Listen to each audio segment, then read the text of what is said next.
Continua il discorso sul pane di vita, anche in questa 20ª domenica del tempo ordinario.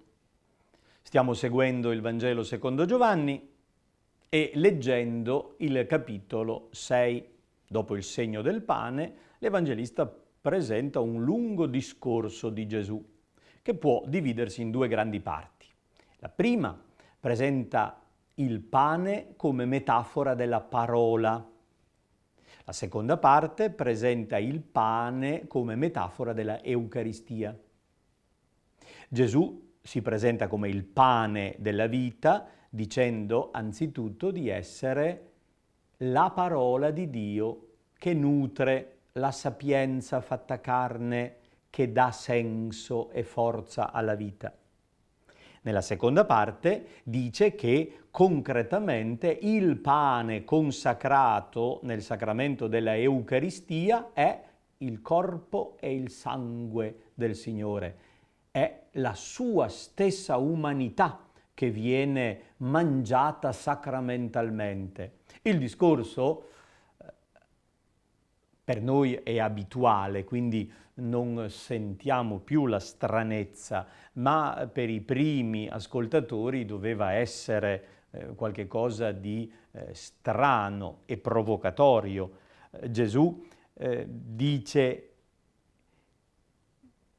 di dare la propria carne da mangiare. Il versetto 51 l'avevamo già letto domenica scorsa come ultimo versetto del brano liturgico. In questa domenica diventa il primo. Io sono il pane vivo disceso dal cielo. Se uno mangia di questo pane vivrà in eterno, e il pane che io darò è la mia carne per la vita del mondo. Gli studiosi ritengono che questa forse è la formula più arcaica, più vicina alle parole stesse che Gesù pronunciò istituendo l'Eucaristia. Questa è la mia carne per la vita del mondo. Avendo in mano il pane della cena pasquale, Gesù lo identifica con la propria carne. Gli ascoltatori si domandano come può darci la sua carne da mangiare. Sembra un discorso di cannibalismo. È una frase davvero strana. Gli chiedono come. Gesù non risponde sul modo, ribadisce che è così.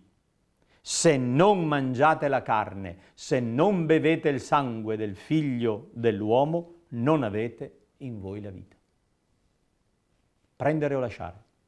Se non accettate questa strada, vi togliete la possibilità della vita. Se la accettate, ci sono 3 conseguenze importanti. Prima, avere la vita eterna. Chi mangia la mia carne e beve il mio sangue ha la vita eterna. La vita eterna è la vita in pienezza, la realizzazione piena della vita. Passando attraverso l'esperienza eucaristica, voi realizzate pienamente la vostra esistenza. Seconda conseguenza, chi mangia la mia carne e beve il mio sangue rimane in me e io in lui. C'è una perfetta unione con Gesù, è un rimanere insieme, dentro, è un permanere nell'amicizia, è appunto quella che si chiama comunione, essere insieme in modo sostanziale. La terza conseguenza è vivere per. Come il Padre ha la vita e ha mandato me e io vivo per il Padre, così colui che mangia di me vivrà per me. Sia in greco che in italiano l'espressione per me ha 2 significati, causale e finale. Gesù vive per il Padre, grazie al Padre, a causa del Padre, ma vive avendo il Padre come fine, per il Padre, finalizzando tutto a Lui. Analogamente, noi che mangiamo Gesù viviamo per Gesù, a causa di Gesù. Egli è l'origine della nostra vita. Eppure contemporaneamente noi viviamo per Gesù, avendo Lui come fine, orientati totalmente a Lui. La prima lettura ci propone un'altra immagine eucaristica veterotestamentaria. Dopo la manna e il pane del cammino di Elia, oggi ci è proposto il banchetto di Signora Sapienza. È una immagine poetica, ardita, che l'autore dei primi 9 capitoli del libro dei Proverbi ha realizzato, personificando la sapienza, presentandola come una signora che, presente alla creazione del mondo, generata da Dio stesso, si è costruita una casa e ha inaugurato questa abitazione con un grande banchetto. Potremmo intendere quella casa come il mondo stesso. La sapienza, che è il progetto di Dio, la parola di Dio, noi lo riconosciamo come il Figlio eterno, ha creato il mondo, che è la sua casa, dove la sapienza abita, dove gli uomini vivono. Attraverso l'esperienza del creato è possibile riconoscere il creatore, contemplare la sua sapienza, la sua abilità, intravedere il progetto che sta dietro al creato. Ma è possibile anche un'altra lettura di tipo letterario. È possibile che questa casa con 7 colonne possa essere un'allusione al libro stesso dei Proverbi, con 7 collezioni principali, come se la sapienza propagandasse questo libro. È una casa dove si può mangiare la sapienza. Ecco l'invito: venite, mangiate il mio pane, bevete il vino che io ho preparato. L'allusione al pane e al vino è fortemente invitante a creare il collegamento con l'Eucarestia. La sapienza offre pane e vino, che sono la strada per diventare sapienti, per lasciare l'inesperienza e la stupidità.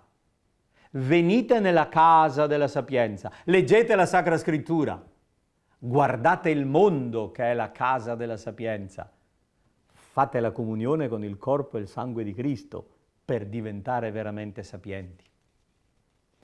Per la seconda domenica di seguito ci è proposto il Salmo 33 con lo stesso versetto di domenica scorsa. Lo ricordate? Gustate e vedete come buono il Signore. Altre strofe del Salmo sono proposte, in particolare crea collegamento quella in cui si dice: venite figli, ascoltatemi, vi insegnerò il timore del Signore. Sembra che nel Salmo parli la sapienza stessa, è il Signore che invita i figli a imparare da Lui. Ancora un brano della lettera agli Efesini come seconda lettura. Il tema è indipendente. Dal capitolo 5 ci sono proposte alcune esortazioni morali.